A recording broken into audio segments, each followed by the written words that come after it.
के बाढ़ पीड़ित भगवान भरोसे हैं। जनप्रतिनिधियों की जुबान बंद है, सिर्फ सुनना है, बोलना नहीं है।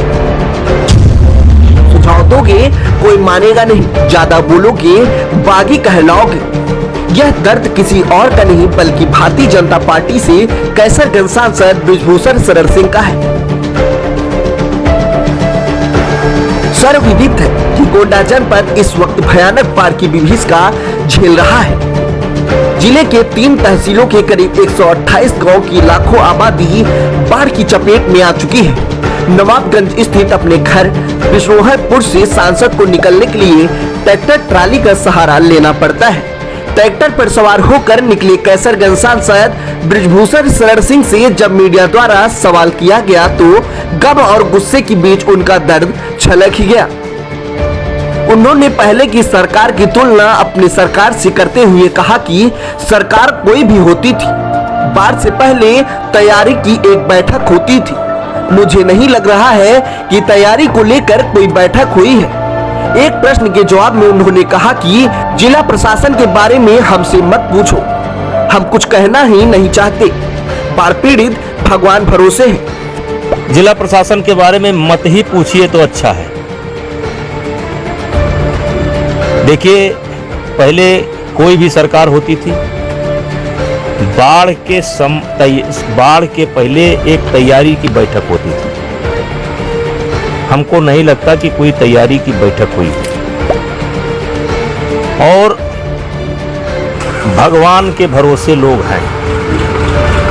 लोग इंतजार कर रहे हैं कब पानी टूटेगा और कब हमारी तकलीफ कम होगी। और मैंने अपने जीवन में इतना खराब इंतजाम नहीं देखा बाढ़ के प्रति। अफसोस ये है कि हम लोग रो भी नहीं सकते, अपने भाव को व्यक्त भी नहीं कर सकते।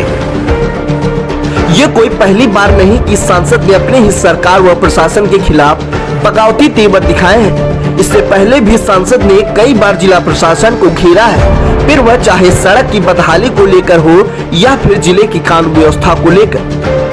तो हमारी सरकार ने मना किया है कि आप मत बोलिए। हमारी सरकार ने मना किया कि हम ना बोले, गूंगा बन जाए। पुलिस जाने काहे नहीं काम कर रही, उनसे पूछो। यहाँ पुलिस बदवा मजदूर है। मेरा विषय नहीं है, मेरा विषय ये है कि 15 दिन के अंदर इस परिवार को अगर न्याय नहीं मिला तो हमारे कमिश्नर साहब बैठे बैठे बड़ा मौज ले रहे हैं, बड़ा मौज ले रहे हैं, हिलवे नहीं करते, खाली बैठे बैठे सैलरी ले रहे हैं। तो जरा उनसे भी हिसाब किताब मुझे करना है। कई एक्सीडेंट हो भी चुका है, लेकिन गोंडा के हमारे अधिकारियों के सेहत पर कोई फर्क नहीं है।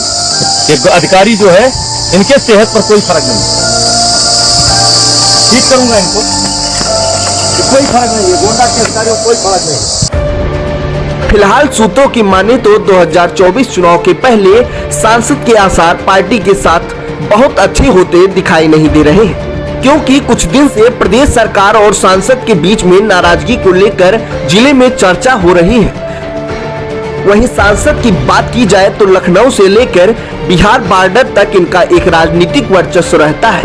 पूर्वांचल में विधानसभा के चुनाव में सांसद बृजभूषण शरण सिंह करीब 40 से 50 सीटों पर अपने वर्चस्व की छाप छोड़ते हैं और इन सीटों पर अपनी पार्टी के कैंडिडेट को जिताने का पूरा प्रयास करते दिखाई देते हैं। फिलहाल राजनीति में सब कुछ संभव है, लेकिन अब अगर बात करें बाढ़ पीड़ितों की तो कहीं न कहीं जिस तरह से सांसद ने कैमरे के सामने बाढ़ पीड़ितों के दर्द को बताया है वह बहुत ही निंदनीय है। वहीं सांसद के इस बयान को लेकर जिलाधिकारी उज्जवल कुमार ने भी एक बयान जारी करते हुए बताया है कि अब तक बाढ़ पीड़ितों को हर संभव मदद की गई है। जिलाधिकारी उज्जवल कुमार ने बताया कि बाढ़ पीड़ितों के लिए जिला प्रशासन पूरी तरह कटिबद्ध है और उन्हें हर तरह की सुविधा मुहैया कराई जा रही है। जनपद में अप्रत्याशित रूप से हुई अतिवृष्टि और बाढ़ से उत्पन्न स्थिति से निपटने तथा प्रभावित परिवारों को तत्काल राहत पहुंचाने जिला प्रशासन कटिबद्ध है।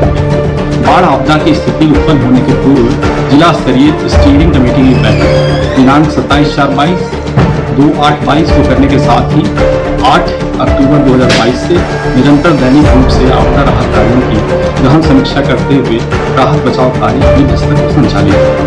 बाढ़ आपदा से प्रभावित क्षेत्र को जोन और सेक्टर में विभाजित कर वरिष्ठ अधिकारियों को राहत कार्यों की निगरानी तथा जन सामान्य की शिकायतों के त्वरित निस्तारण के लिए लगाया गया है।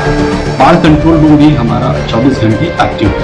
जनपद में अब तक 146 राजस्व ग्रामों में 662 मजरे बाढ़ अतिवृष्टि से प्रभावित हुए हैं, जिसमें 489 नावों के साथ साथ SDRF व PAC की एक प्लाटून तथा 4 मोटर बोट राहत बचाव कार्य के लिए लगाए गए हैं।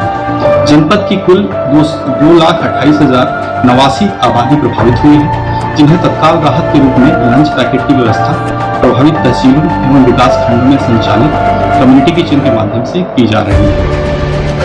लेकिन अब सवाल यह उठता है कि क्यों बीजेपी सांसद अपने ही सरकार के सिस्टम को घेरते दिख रहे हैं।